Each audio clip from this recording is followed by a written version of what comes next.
Viajar sozinha sempre foi meu sonho. Desde pequena eu imaginava como seria sair pelo mundo sem depender de ninguém. Então, quando encontrei um Airbnb aconchegante em uma cidade litorânea do Nordeste, não pensei duas vezes. O anúncio mostrava uma casa espaçosa, bem iluminada, com varanda e rede para descansar. Tudo parecia perfeito. Cheguei no final da tarde. O céu estava tingido de laranja e o vento trazia o cheiro de mar. Depois de uma viagem cansativa, só queria tomar um banho e relaxar. Antes de ir direto para casa, passei no mercado e comprei algumas coisas básicas: frutas, pão, café e um pouco de carne para a janta. Quando estacionei na frente da casa, um arrepio percorreu minha espinha. Era bonita como nas fotos, mas havia algo estranho. As janelas estavam entreabertas, como se alguém estivesse lá dentro. Ignorei a sensação e digitei o código na fechadura eletrônica. A porta destravou com um clique seco e entrei, puxando as sacolas. Foi quando senti o primeiro aviso de que algo estava errado. A casa não parecia vazia. A cozinha estava impecável, mas cheia de sinais de vida. A geladeira estava abarrotada de comida. Não os mantimentos básicos que um anfitrião deixaria, mas itens pessoais. Um pote de feijão tampado, frutas frescas, leite aberto. No balcão, um copo com um resto de suco e uma faca ainda suja.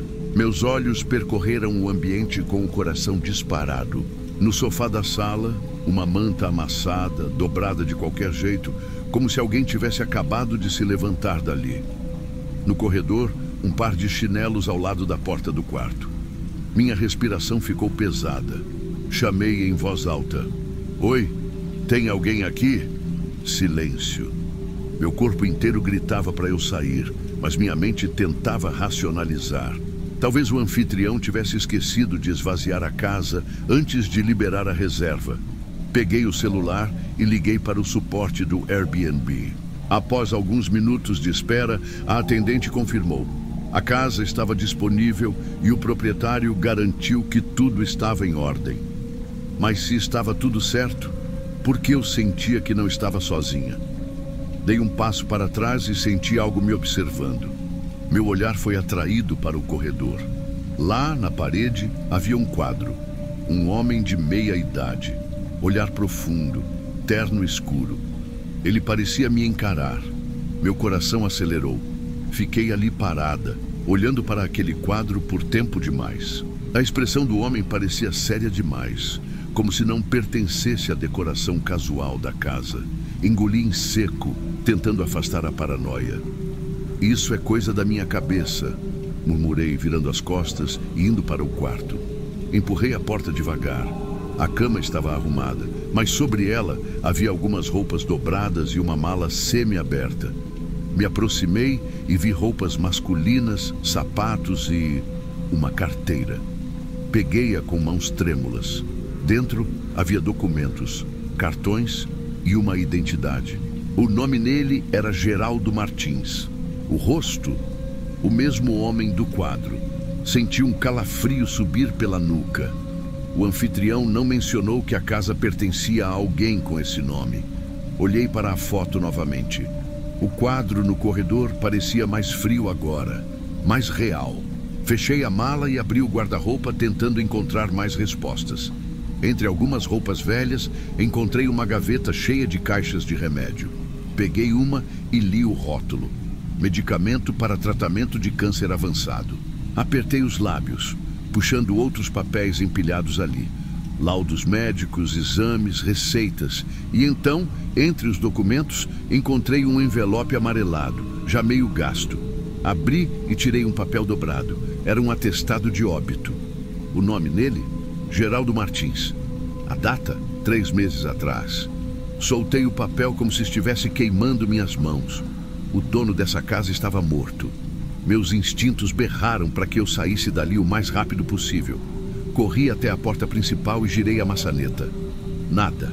Estava destrancada, mas não abria. Meus olhos saltaram para as janelas. Corri para a da sala e tentei empurrá-la. Nada. Cada uma que eu testava parecia emperrada, selada de alguma forma. Como se a casa não quisesse me deixar sair. Meu coração martelava contra as costelas. Peguei o celular para ligar para alguém, sem sinal. A internet ainda funcionava. Então, abri o aplicativo do Airbnb para tentar contato com o suporte novamente. Mas a página da reserva não existia mais. Meus dedos tremiam ao tentar atualizar a página. Nada. Como se eu nunca tivesse alugado aquela casa. Como se ela nunca tivesse estado disponível. Foi então que ouvi um barulho arranhado no corredor. Virei a cabeça devagar. O quadro não estava mais na posição certa. Agora estava virado para o lado. Minha garganta secou. Isso não pode estar acontecendo, sussurrei para mim mesma. Meu olhar foi para o reflexo do espelho na sala. E foi ali que eu vi. Uma sombra se arrastava pelo corredor, saindo do quarto. Eu não estava mais sozinha. O ar ficou pesado. O cheiro de mofo e algo podre se intensificou. A sombra no corredor se moveu lentamente. Um vulto escuro e disforme, sugando a pouca luz do ambiente. Minha respiração ficou presa na garganta. Eu não podia piscar, não podia me mexer. Se eu corresse, aquilo me seguiria. Fechei os olhos por um segundo e tentei controlar o pânico. Quando os abri, a sombra não estava mais no corredor, mas o cheiro estava mais forte. Meus pés se moveram sozinhos. Fui atraída para a área de serviço, onde o cheiro era quase insuportável. No chão, um tapete encardido cobria uma tampa de alçapão. Cada célula do meu corpo gritava para eu não mexer ali. Mas algo me fazia continuar. Com dedos trêmulos, puxei o tapete e segurei a alça do alçapão. Puxei. Um baque surdo. Um espaço escuro abaixo. O ar quente e sufocante subiu até mim. Acendi a lanterna do celular e apontei para baixo. Primeiro vi caixas e móveis velhos. Depois, algo se mexendo no fundo. Minha boca secou. Havia alguém ali. O facho de luz iluminou um rosto pálido, afundado, de olhos fundos que pareciam vazios, mas me encaravam direto. A pele estava amarelada, fina demais. A boca abriu devagar e um som baixo e gutural saiu dali como se tentasse falar. Meu cérebro não conseguia processar o que estava vendo. Geraldo Martins estava ali. Ele estava morto, mas também não estava. Eu não esperei para entender. Me joguei contra a porta principal, batendo nela com toda a força. Dessa vez, ela se abriu. Corri para o carro e bati a porta, ligando o motor com as mãos tremendo. A casa ficava menor no retrovisor conforme eu acelerava, mas uma sensação horrível me tomou. E se eu ainda não tivesse escapado? Parei no acostamento, suando frio. Meu peito subia e descia rápido, tentando entender tudo aquilo. Peguei o celular e liguei para o suporte do Airbnb. Senhora, qual casa? Meu sangue gelou. O imóvel que aluguei, o da rua Beira-Mar 108. Eu tenho a reserva, eu estava lá. O atendente digitou alguma coisa no computador. Senhora, esse imóvel não está listado no nosso sistema. Nunca esteve. Minha mão ficou dormente, segurando o telefone. Desliguei e digitei o endereço no Google. Apareceu uma notícia antiga. Vendedor aposentado é encontrado morto em casa, após semanas desaparecido. Corpo foi retirado e levado para enterro no interior. Filhos venderam a casa, mas vizinhos alegam que a residência nunca ficou vazia. Senti a bile subir pela garganta. Olhei pelo retrovisor. O quadro de Geraldo Martins estava no banco de trás. O olhar dele ainda me acompanhava.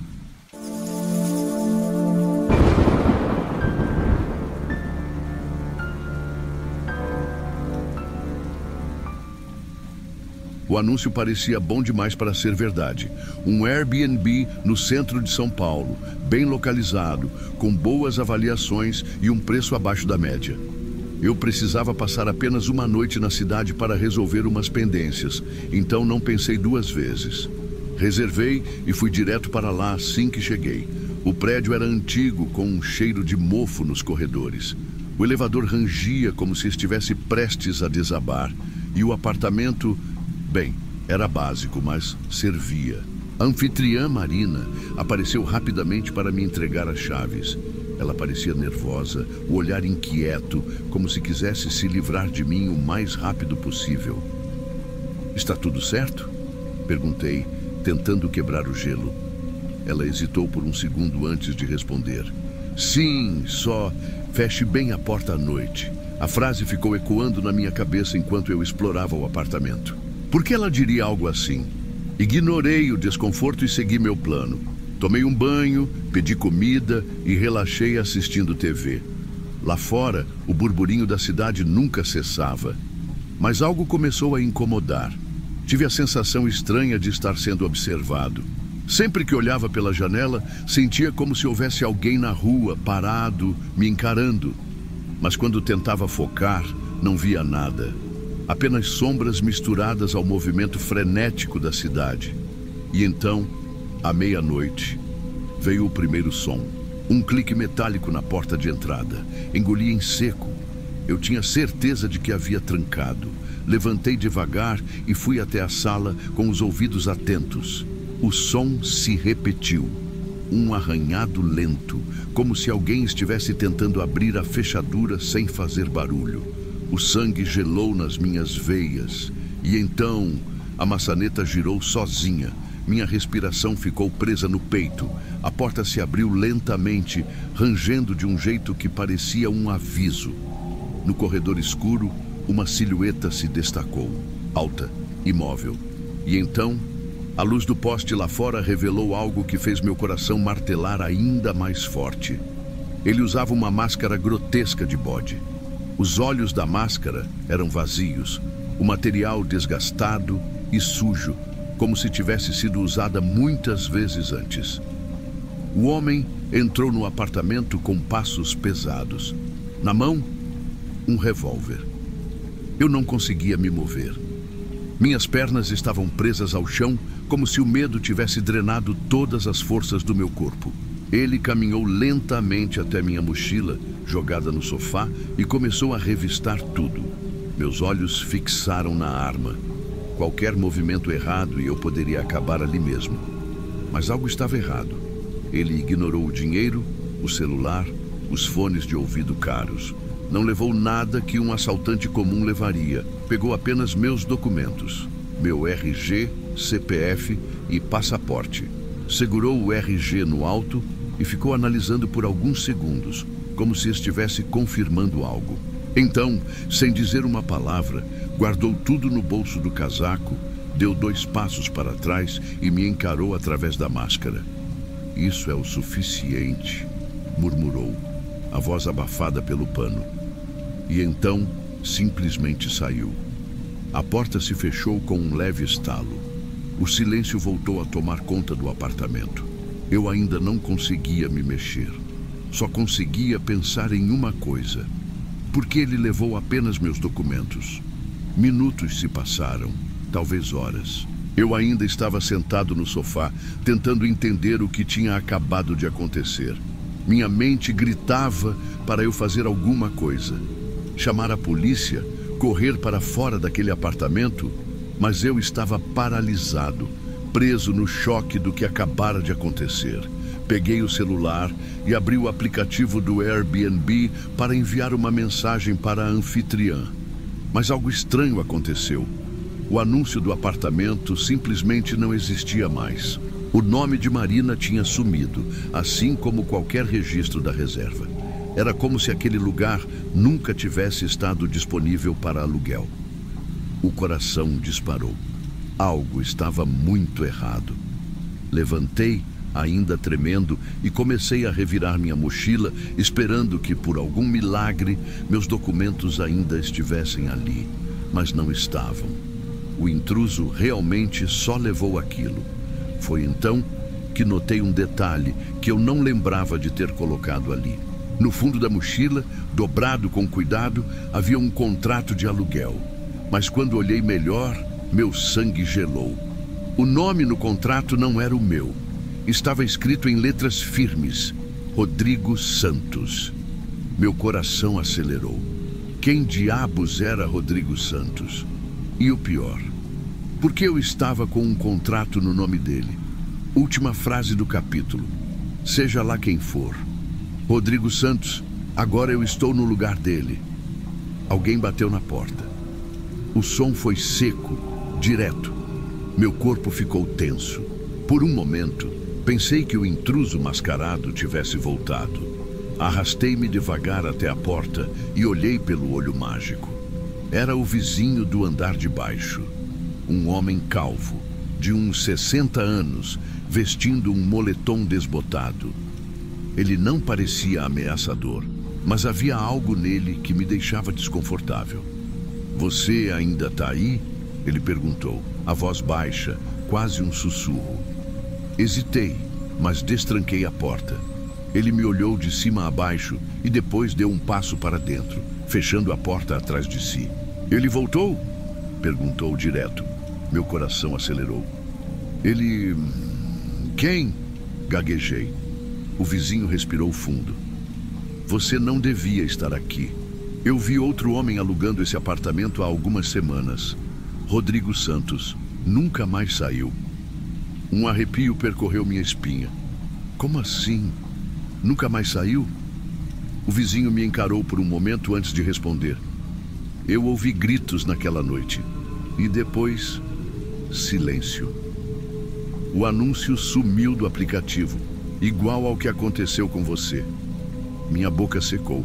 Quem era aquele homem mascarado? O vizinho balançou a cabeça. Eu não sei, mas se ele não te matou, foi só um aviso. Você tem que sumir daqui agora. Minhas mãos estavam suando. Nada daquilo fazia sentido. Quando o vizinho saiu, me senti ainda mais sozinho naquele apartamento. Então, ao me virar, meu coração quase parou. No meio da sala, havia algo que não estava ali antes. A máscara de bode, jogada no chão, como se alguém tivesse acabado de deixá-la ali. Última frase do capítulo. Ele voltou e quer que eu saiba disso. Eu não podia mais ficar ali. Peguei minha mochila, agora vazia dos meus documentos, e saí do apartamento o mais rápido possível. Cada passo no corredor ecoava como um aviso. Algo me dizia que eu não devia olhar para trás. Desci as escadas em disparada, com o coração martelando no peito.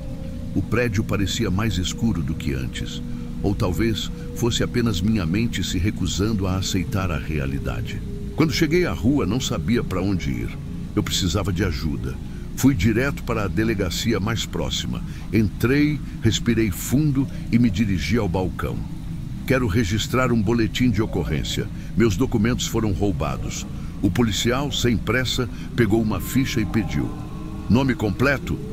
Fábio Martins. Ele começou a digitar no sistema. Segundos se passaram.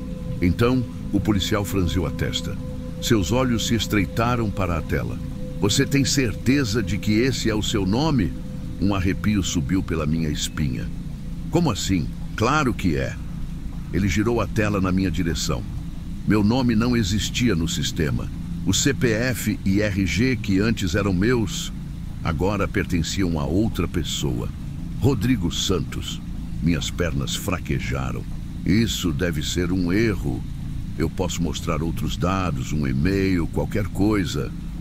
O policial me observou por um instante e então balançou a cabeça.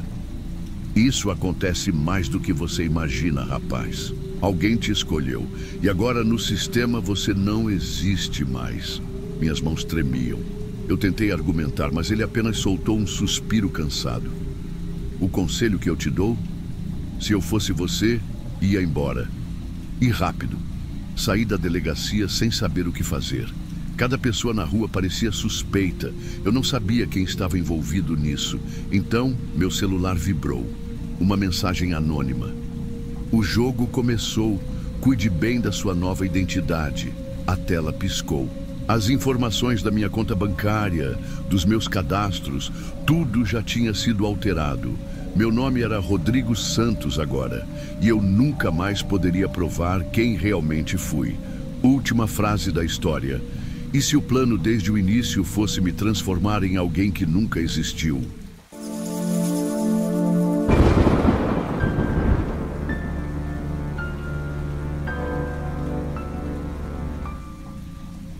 Quando decidimos tirar férias, tudo parecia perfeito. Meu marido, Renato, nosso filho, Arthur e eu precisávamos de um descanso. A rotina tinha sido desgastante e nada parecia mais ideal do que uma casa de praia tranquila, longe da correria da cidade. Pesquisamos bastante no Airbnb até encontrarmos um imóvel encantador. Uma casa espaçosa, com piscina e acesso direto à praia. A descrição era promissora e as fotos mostravam um paraíso. Sem pensar duas vezes, fizemos a reserva para passar uma semana lá. No dia da viagem, Arthur estava radiante. Ele sempre adorou água, embora ainda não soubesse nadar. O trajeto foi longo, mas agradável, e quando finalmente chegamos, ficamos impressionados. A casa era linda, com uma arquitetura rústica e um jardim bem cuidado. O cheiro do mar misturado ao vento leve nos deu aquela sensação gostosa de recomeço.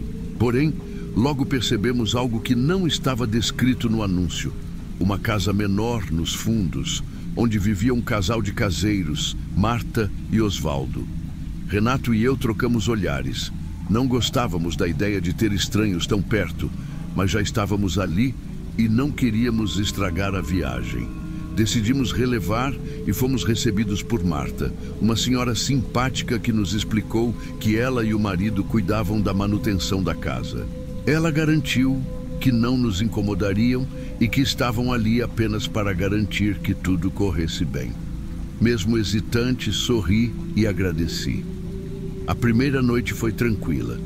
Depois de nos acomodarmos, jantamos e Arthur dormiu rapidamente, exausto da viagem.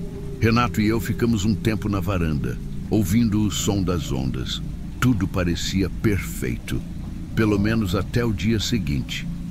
Na tarde do segundo dia, depois de um longo passeio pela praia, decidi tomar um banho relaxante. Renato estava na sala lendo e Arthur brincava no quarto. A água quente caiu sobre meu corpo, lavando o cansaço. Eu fechei os olhos por alguns segundos, aproveitando o momento. Quando os abri, senti um arrepio. Através do vidro embaçado do box, vi uma silhueta pequena parada do lado de fora. Um menino. Ele estava ali, imóvel, me observando. Soltei um grito e puxei a toalha com pressa. Meu coração disparou. Abri a porta do banheiro num rompante, esperando ver quem era, mas não havia ninguém. O corredor estava vazio. Respirei fundo.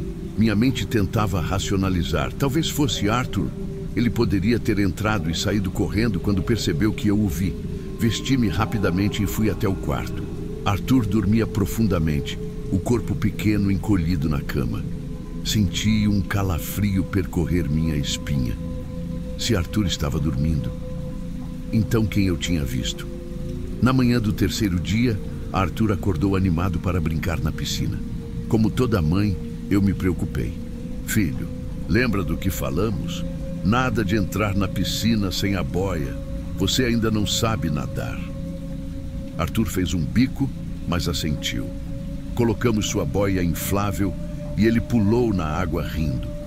Renato e eu nos sentamos ao lado, aproveitando o sol enquanto ele brincava na parte rasa. O tempo passou sem que notássemos, até que de repente um grito cortou o silêncio. Mamãe! Papai! Socorro! Renato pulou da cadeira antes que eu pudesse reagir. Arthur estava na parte funda, se debatendo desesperado, engolindo água. Meu coração quase parou. Como aquilo era possível? Ele sabia que não podia ir para o fundo. Renato mergulhou e o puxou rapidamente para fora. Arthur tossia, os olhos arregalados de pavor. Eu o abracei com força. Filho, o que aconteceu? Você sabe que não pode entrar sem a boia. Ele ainda soluçava, ofegante, antes de sussurrar algo que fez meu sangue gelar. Meu amiguinho disse que ia me ensinar a nadar. Ele disse para eu pular sem boia. Mas assim que eu pulei, ele sumiu. Meu corpo ficou rígido. Olhei para Renato, que me devolveu um olhar igualmente assustado. Que amiguinho, Arthur? Perguntei, tentando manter a calma. O Felipe. Ele estava aqui brincando comigo. Disse que sabia nadar e que ia me ajudar. Mas quando eu pulei, ele desapareceu. Eu me levantei furiosa. Quem era aquele menino? A única explicação lógica era que os caseiros tinham um filho e ele estava brincando com Arthur sem supervisão. Marchando para a casa dos fundos, bati na porta com força. Marta abriu, assustada com minha expressão. Marta, seu filho estava brincando com Arthur na piscina e quase causou uma tragédia. Minha voz saiu alterada, carregada de adrenalina. Osvaldo apareceu ao lado da esposa, franzindo o senho. Nosso filho? Marta piscou algumas vezes, confusa. Nós não temos filhos. Meu coração deu um salto. Como assim? Arthur disse que fez um amiguinho chamado Felipe, que brincava com ele todos os dias. Minha voz tremia. Marta e Osvaldo se entreolharam. O silêncio que se seguiu foi insuportável. Até que Marta suspirou, como se estivesse prestes a contar algo que preferia manter enterrado. Vocês não sabem, não é? Ela murmurou. Eu engoli em seco. Saber o quê? Marta hesitou antes de continuar. Os donos dessa casa, eles tinham um filho chamado Felipe. Ele morreu há 3 anos, afogado naquela piscina. A respiração fugiu dos meus pulmões. O chão pareceu sumir sob meus pés. O quê?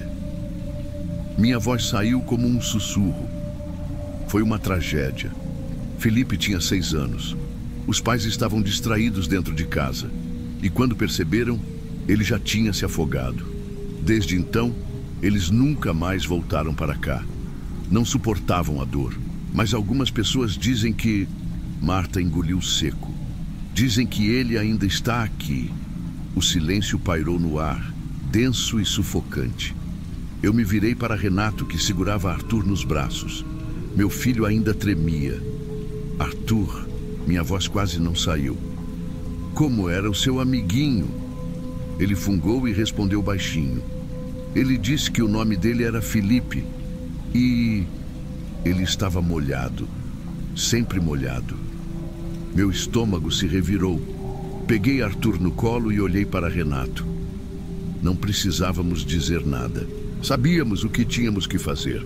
Naquela noite, fizemos as malas e partimos. Não dissemos nada aos caseiros, não olhamos para trás. Apenas entramos no carro e dirigimos sem parar. No dia seguinte, recebi uma mensagem do anfitrião do Airbnb perguntando o motivo da nossa saída antecipada.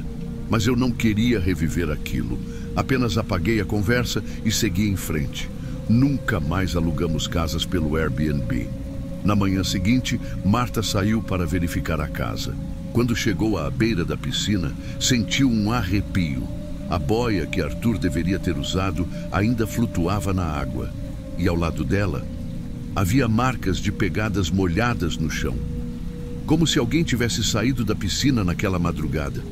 Mas Marta já sabia a resposta. Felipe morreu há 3 anos, então quem foi que saiu da piscina?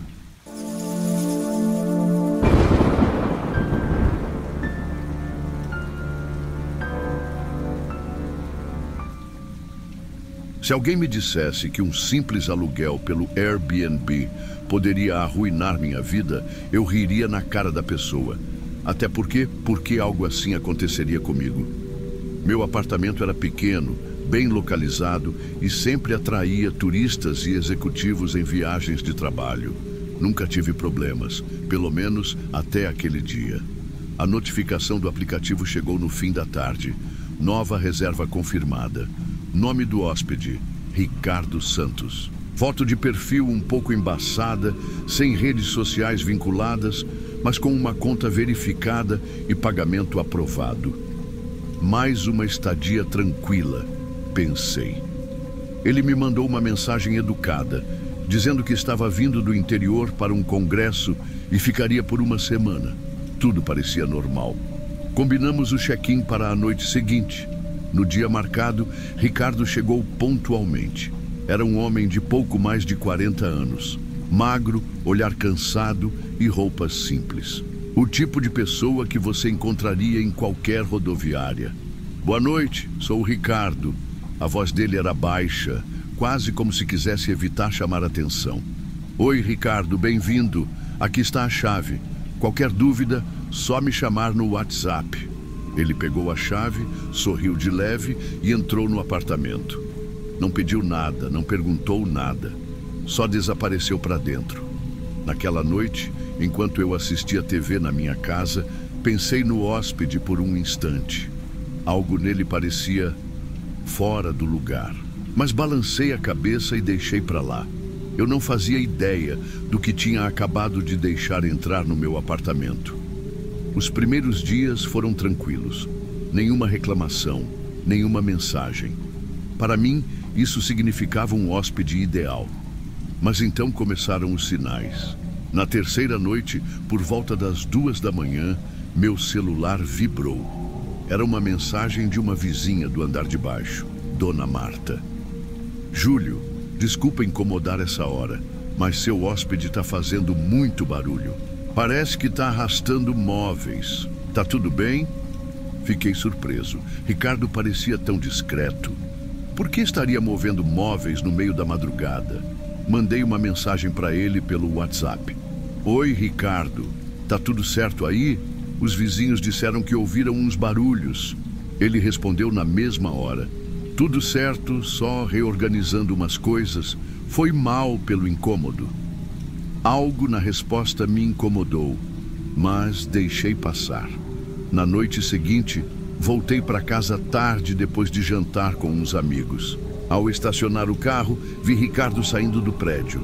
Ele usava um casaco escuro e luvas. Achei estranho, já que fazia calor naquela noite. Mas o que realmente me fez gelar foi o momento em que ele passou sob um poste de luz.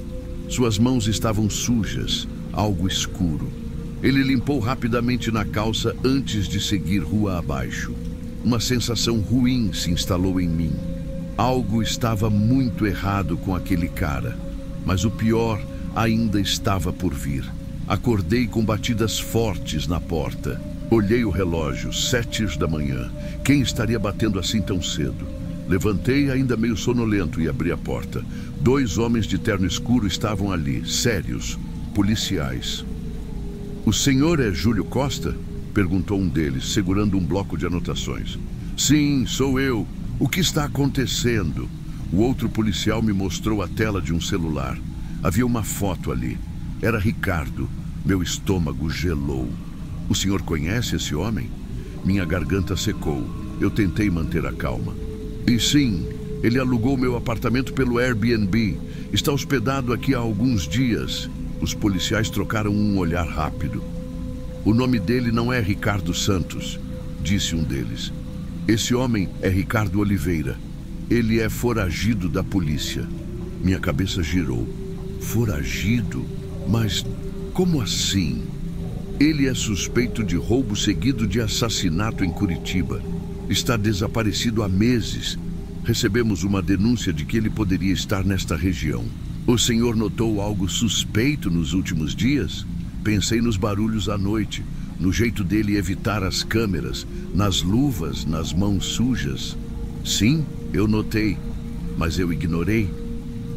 Ele tem sido discreto, mas os vizinhos mencionaram barulhos estranhos à noite. O senhor pode nos levar até o apartamento? Precisamos falar com ele. Assenti, engolindo seco. O que aconteceria agora? Eu guiei os policiais até a porta do meu apartamento alugado. Toquei a campainha. Nenhuma resposta. Um dos policiais bateu mais forte. Polícia, abra a porta! Silêncio. Meu coração batia forte.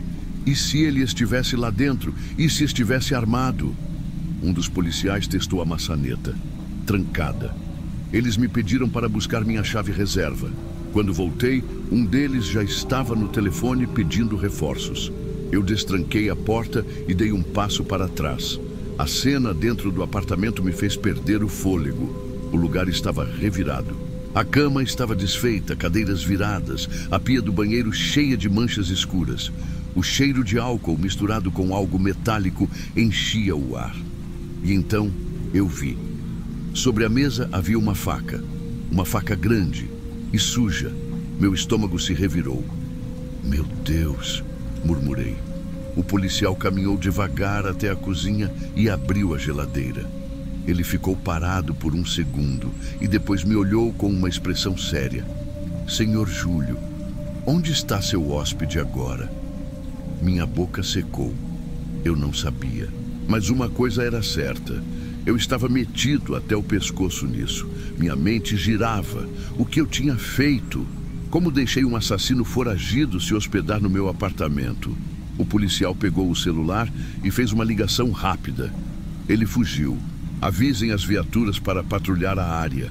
Precisamos achá-lo antes que ele desapareça de novo. Eu me apoiei na parede, sentindo minhas mãos tremendo. Um dos policiais ficou comigo enquanto o outro inspecionava o apartamento. Você disse que viu ele saindo do prédio ontem à noite, certo? Ele estava com alguma mala?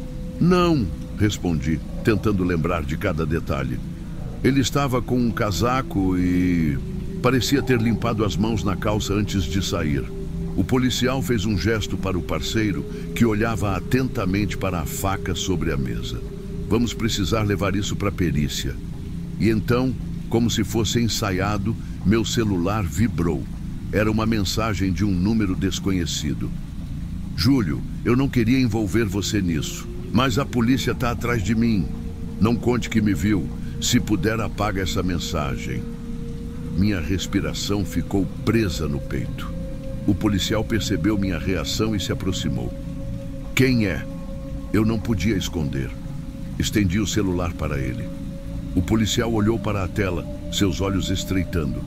Ele ainda está perto. De repente, a rádio da viatura chiou. Viatura 47. Suspeito identificado na região central, próximo a um hotel, tentando embarcar em um táxi. O policial olhou para mim. Parece que achamos o seu hóspede.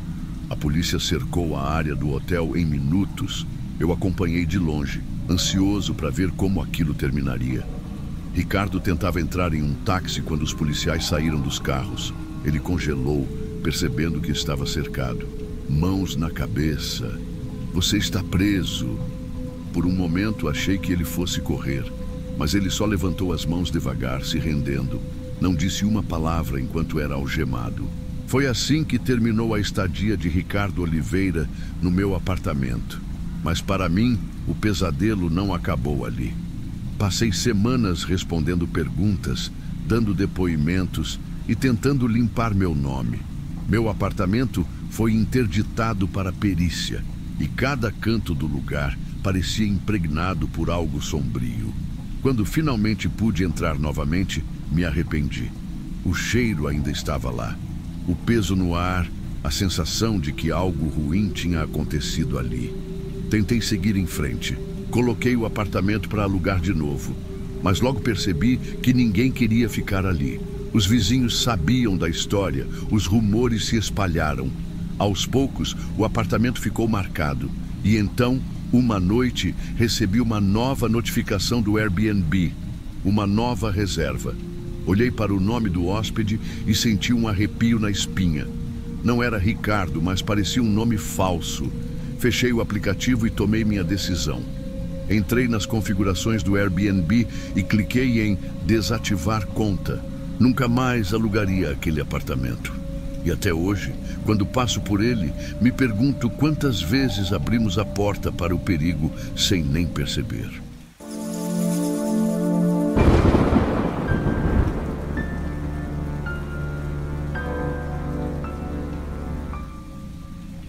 Desde pequeno sempre fui cético.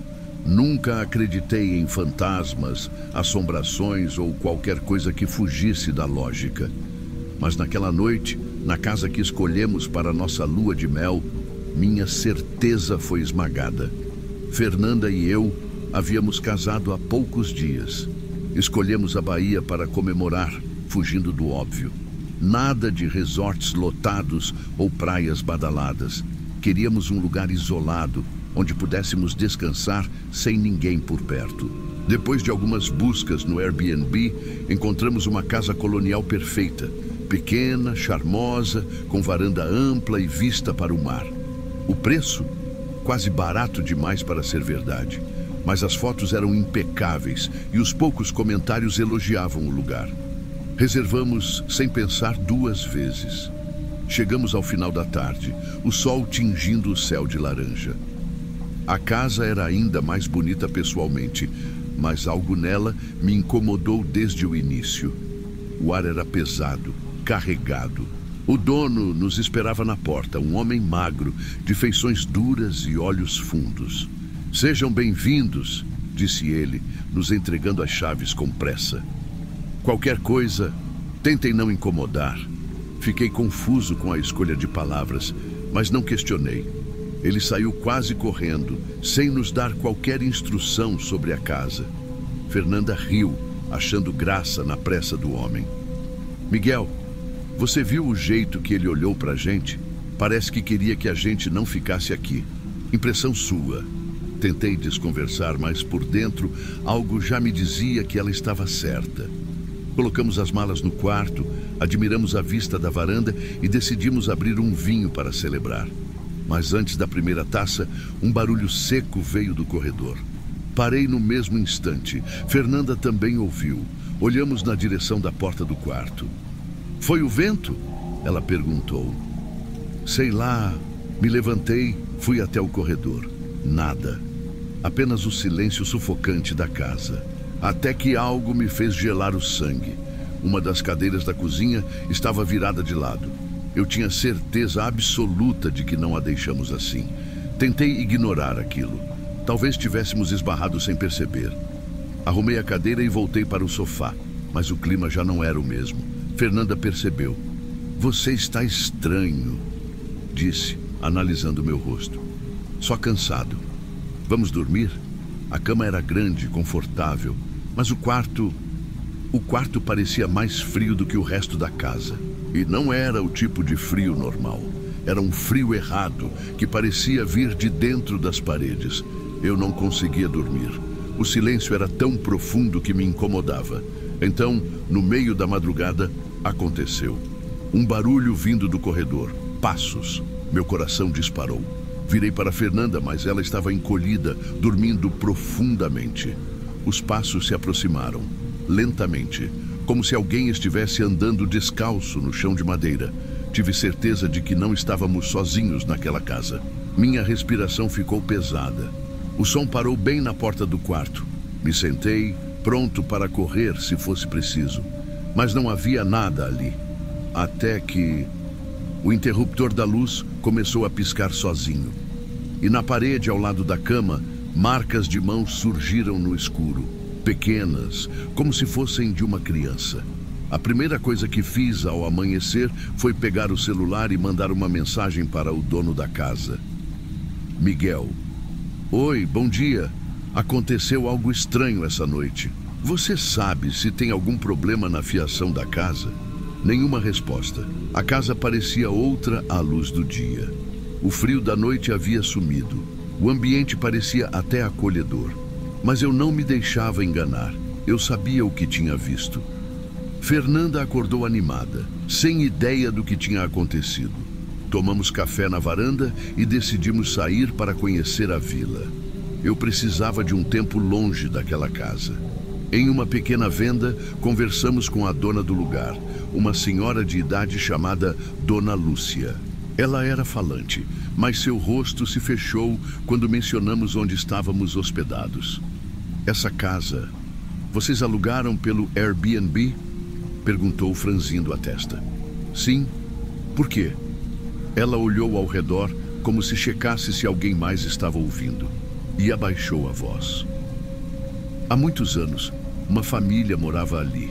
Tinham uma filha pequena, Helena. Dizem que a menina começou a agir estranho, como se tivesse sido tomada por algo. Chamaram um padre para um exorcismo, mas tudo saiu errado. Errado como? A velha suspirou. Na última noite do ritual, a menina desapareceu, sumiu, nunca mais foi vista. O padre que a atendia morreu logo depois. Minha boca ficou seca. E ninguém nunca encontrou a menina? Ela balançou a cabeça. Dizem que ela nunca saiu de lá. Voltamos para a casa em silêncio. Fernanda achava que era apenas uma história para assustar turistas, mas eu não conseguia ignorar o que já tinha visto. No fim da tarde, começou a ventar forte. As janelas tremiam, as árvores do lado de fora se curvavam. Parecia que uma tempestade estava se formando. Decidimos tomar banho cedo e dormir logo, mas quando entrei no banheiro, senti um cheiro forte de algo queimado. Você está sentindo isso? Perguntei para Fernanda. Ela cheirou o ar e fez uma careta. Parece enxofre. O cheiro aumentou. Meu estômago revirou. Tentei ignorar e fui tomar banho. Mas assim que fechei os olhos, ouvi um sussurro dentro do banheiro. Não era o som do vento. Era uma voz de criança. Me virei num impulso, mas não havia ninguém. A água ficou subitamente gelada, como se alguém tivesse girado o registro. Saí do banho rapidamente, meu coração batendo forte. Quando olhei para o espelho, minha pele se arrepiou dos pés à cabeça. Havia algo escrito no vidro embaçado. Ela nunca foi embora. Meu corpo travou. O vapor quente começava a sumir do espelho, mas aquelas palavras ainda estavam ali, riscadas, como se alguém tivesse escrito com os próprios dedos. Respirei fundo, engolindo o medo. Fernanda, você escreveu isso aqui? Ela apareceu na porta do banheiro com a toalha na cabeça, franzindo a testa. Escrever o quê? Me afastei e apontei para o espelho. Mas agora não havia mais nada. Tinha algo aqui, eu juro. Miguel, você precisa relaxar, disse ela, tentando rir. Mas eu via em seus olhos que ela também estava assustada. Decidimos ignorar e fomos para a cama cedo. Era nossa última noite na casa e eu só queria que terminasse logo. Mas a casa não ia deixar. No meio da madrugada, acordei com uma sensação horrível, como se tivesse alguém dentro do quarto. Eu não conseguia me mexer. Só os olhos, que mal tinham coragem de se abrir. Foi quando percebi Fernanda sentada na cama. Ela estava imóvel, olhando fixamente para a parede. Fernanda? Ela não respondeu. Toquei em seu ombro e foi aí que ela virou o rosto lentamente para mim. Seus olhos estavam vidrados e ela sorriu. Mas não era o sorriso dela. Era um sorriso errado. Largo demais. Não adianta correr, ela sussurrou. Mas aquela não era a voz da minha esposa. Meu sangue gelou. Fernanda, para com isso. Ela continuou sorrindo. Seus olhos estavam vazios, como se não estivesse mais ali. De repente, seu corpo desabou na cama, como se tivesse desmaiado. Meu Deus! Toquei seu rosto e naquele instante, todas as luzes da casa apagaram. O silêncio tomou conta. Um silêncio tão pesado que me sufocava. Até que os passos começaram. O mesmo som da outra noite, mas agora mais próximos. O chão do corredor rangeu. Algo estava do outro lado da porta e então ela abriu sozinha. Eu vi. Meu coração parou. Uma menina magra e pálida estava ali, parada na escuridão. Ela sorriu e começou a andar em minha direção. Eu queria correr, queria gritar, mas meu corpo simplesmente não respondia.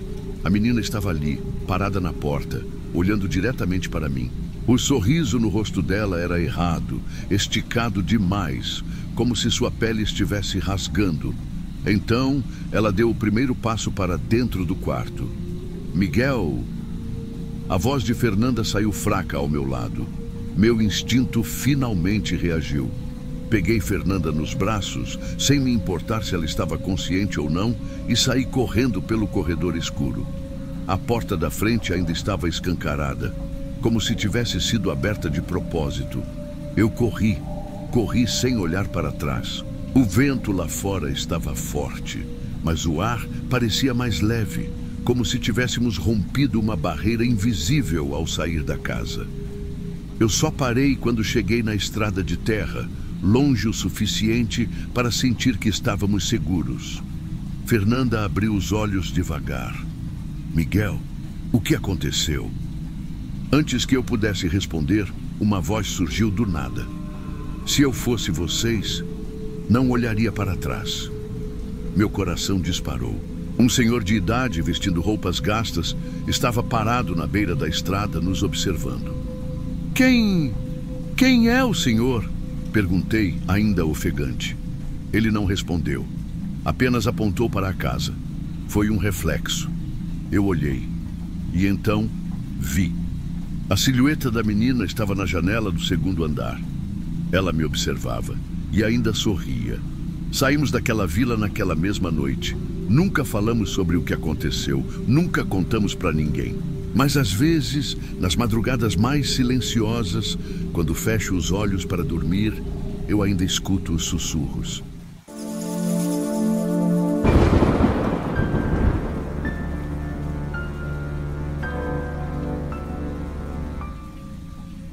Era sábado de carnaval e o Rio de Janeiro estava um caos. O calor era sufocante e os blocos lotavam as ruas com uma energia frenética. Mas eu não estava no clima para empurrões, suor e multidões. Foi aí que recebi a mensagem de Rafael. Esquece esses blocos. Alugamos uma mansão no Airbnb.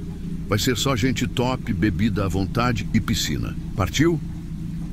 Era tentador. Eu já tinha ouvido falar dessas festas privadas que rolavam nessa época. Eram eventos seletos, exclusivos, sem aquele tumulto das ruas. Perfeito. Ainda assim, algo me incomodava. Rafael disse que alguém da turma dele fez a reserva da casa, mas não conhecia o anfitrião. Era um aluguel sem contrato, sem conversa direta com o dono. Mas quem se importava? O carnaval era para aproveitar, e essa parecia a melhor oportunidade. Às 9 da noite, um motorista de aplicativo me buscou. No caminho, passei por foliões fantasiados, bêbados dançando sobre carros, confusão por todos os lados. Mas quando o carro entrou no bairro da mansão, tudo mudou. Ruas tranquilas, arborizadas, longe do caos do centro. Ao parar em frente à casa, senti um arrepio. Era enorme, imponente, cercada por muros altos. No portão, 2 seguranças controlavam a entrada. A festa já estava rolando e a batida grave do som fazia o chão tremer. Só que havia algo estranho no ar. Ao entrar, fui recebido por um cenário digno de filme. Luzes coloridas refletiam na piscina. Garçons serviam drinks exóticos e um DJ famoso comandava o som. Pessoas riam, dançavam, se jogavam na água. Mas algo estava fora do lugar. Gente demais. Muitos rostos desconhecidos. Rafael e os amigos dele garantiram que a festa era exclusiva, mas, pelo visto, o convite se espalhou mais do que deveria. Passei pelo bar improvisado e encontrei Rafael, já animado com um copo na mão. "Isso aqui tá incrível!" ele gritou. "Melhor do que eu imaginava." Concordei, mas continuei observando. Na varanda, um grupo de caras mal encarados conversava em voz baixa. Em outro canto, uma influencer fazia uma live, mostrando tudo para milhares de seguidores. Foi nesse momento que me toquei. Se a festa estava sendo transmitida, qualquer um poderia vir para cá. Pior ainda, quem já estava ali?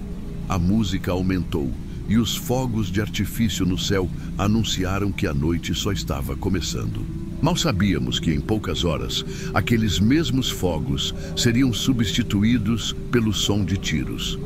Com o passar das horas, a festa ficou completamente fora de controle. O que deveria ser um evento privado se transformou em uma rave clandestina. Gente desconhecida continuava chegando, alguns pulavam o muro, outros forçavam a entrada pelos fundos. As redes sociais estavam explodindo com vídeos e transmissões ao vivo. Rafael, no entanto, não parecia se importar. "Relaxa, mano. Quanto mais gente, melhor. Carnaval é isso." Eu não estava tão certo. O clima estava diferente. Observei 2 meninas discutindo com um grupo de caras mais velhos. Um deles puxou a moça pelo braço, mas ela conseguiu se soltar. Não havia controle, não havia segurança real. Quando percebi, Rafael tinha sumido no meio da multidão. Tentei ligar, mas o barulho era alto demais para que ele atendesse. Resolvi procurá-lo na cozinha, um dos poucos lugares menos lotados. E foi aí que vi. Um cara estava encostado na bancada, segurando o estômago. Sangue escorria entre seus dedos. Ele tentava falar, mas a boca só tremia. Outro homem ao lado dele gritava: "Alguém ajuda! Ele foi esfaqueado!" Meu coração disparou. A festa já não era mais uma festa. O pânico começou a se espalhar. Algumas pessoas fugiram da cozinha, enquanto outras tentavam entender o que estava acontecendo. De repente, um som seco ecoou pela casa. Pá! Pá! Tiros, gritos. Um DJ derrubou os equipamentos e a música parou de repente. O eco dos disparos preencheu o silêncio. Corri para a sala e vi um grupo discutindo próximo à entrada. Um dos homens segurava uma arma, apontando para outro cara que tremia de medo. Os olhos dele estavam vermelhos, cheios de raiva. "Vocês acham que podem me enganar?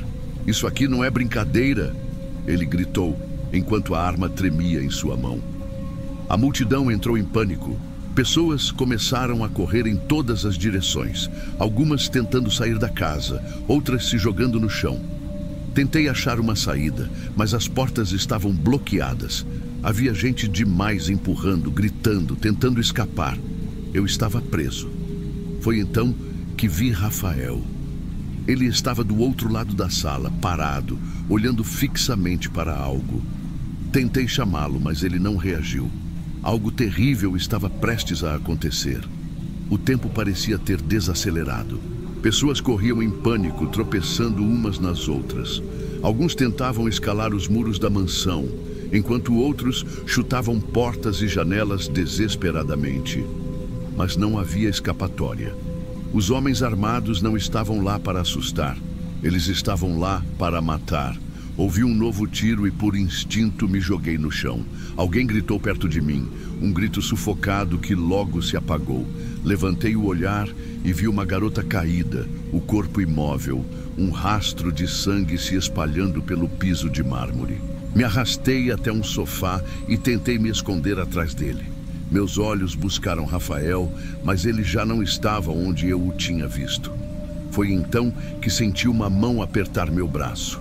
Virei rápido, pronto para me defender, mas era uma menina.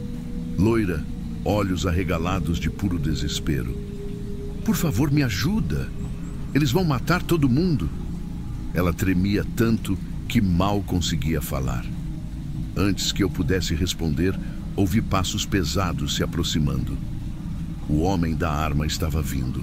Sem pensar duas vezes, agarrei a menina pelo pulso e puxei-a para trás do balcão da cozinha. Nos encolhemos ali, segurando a respiração enquanto os assassinos vasculhavam a casa. O massacre estava apenas começando. Cada segundo ali parecia uma eternidade. Do nosso esconderijo, ouvíamos os passos ecoando pelos corredores. O cheiro de pólvora se misturava ao suor e ao sangue que agora manchava a casa inteira. "Eles vão nos encontrar!" A menina sussurrou, o rosto branco de medo. Fiz um sinal para ela se calar. Olhei para a saída da cozinha. Se conseguíssemos chegar à área externa, talvez tivéssemos uma chance. Mas então, vi algo que fez meu sangue gelar. Rafael estava sendo arrastado para o meio da sala. 2 homens seguravam ele pelos braços. Seu rosto estava coberto de sangue e ele tentava falar, mas sua boca só abria e fechava sem som. "Vocês acham que podem vir aqui e fazer o que quiserem?" Um dos assassinos gritou. Ele sacou um revólver. Rafael tentou balbuciar alguma coisa, mas não teve tempo. Pá! Meu melhor amigo caiu morto na minha frente. Minha visão ficou turva. Minha respiração falhou. Eu queria gritar, correr, fazer qualquer coisa, mas eu estava ali, paralisado, sabendo que se mexesse, seria o próximo. A menina segurou minha mão com força. "A gente precisa sair daqui agora." Eu sabia que ela estava certa, mas como escapar de um massacre? Minha mente estava um turbilhão. Rafael estava morto. Meu melhor amigo, jogado no chão como se fosse nada. Mas não havia tempo para luto. Se eu ficasse ali, seria o próximo. Segurei a mão da menina, que eu descobri se chamar Camila, e fiz sinal para seguirmos rastejando. Precisávamos sair daquela casa de qualquer jeito. A sala estava tomada pelo caos. Corpos espalhados, móveis virados, um cheiro forte de pólvora e sangue no ar. Do lado de fora, ainda dava para ouvir algumas pessoas tentando fugir pelos fundos.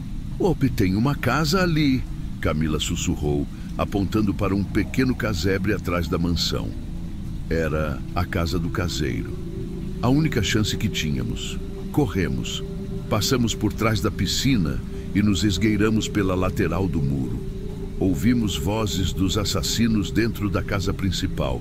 Eles ainda estavam caçando. Chegamos na porta do casebre e eu tentei abrir devagar. Trancada. Camila puxou meu braço. "Tem alguém aí dentro?" Foi quando ouvimos um gemido abafado. Olhei pela fresta da janela. Um homem idoso estava amarrado a uma cadeira, a boca tapada com fita. Meus olhos arregalaram. O verdadeiro dono da casa. Foi então que ouvimos um barulho atrás de nós. Um dos assassinos nos viu. Eu não pensei, apenas agi. Empurrei Camila para o lado e pulei contra a porta do casebre com toda a minha força. Na terceira tentativa, a madeira cedeu. O velho amarrado me olhava desesperado. Não dava tempo de soltá-lo. O assassino entrou atrás de nós, segurando um facão. Se ele acertasse um golpe, eu estaria morto. Mas Camila foi mais rápida. Ela pegou um pedaço de madeira do chão e acertou a cabeça do homem com tudo. Ele cambaleou e foi o suficiente para que eu pegasse uma chave inglesa e golpeasse seu rosto. O homem caiu desacordado. Peguei a faca que ele segurava e soltei o velho. Ele engoliu seco, os olhos assustados. "Eles não querem só roubar, eles vieram para matar todo mundo." Camila puxou meu braço. "Diego, precisamos sair daqui agora." Não discuti. Corremos para o muro dos fundos. Com a ajuda do velho, conseguimos escalar e saltar para o terreno vizinho. Foi quando ouvimos as sirenes. A polícia finalmente havia chegado. O massacre na mansão virou notícia no país inteiro. O local foi lacrado e os criminosos fugiram antes que fossem capturados. Ninguém sabia direito quem organizou a festa ou se aquilo foi um acerto de contas planejado. Só sabiam de uma coisa: quem entrou naquela festa não saiu o mesmo. Dizem que até hoje quem aluga aquela casa escuta os ecos da festa e os gritos das vítimas.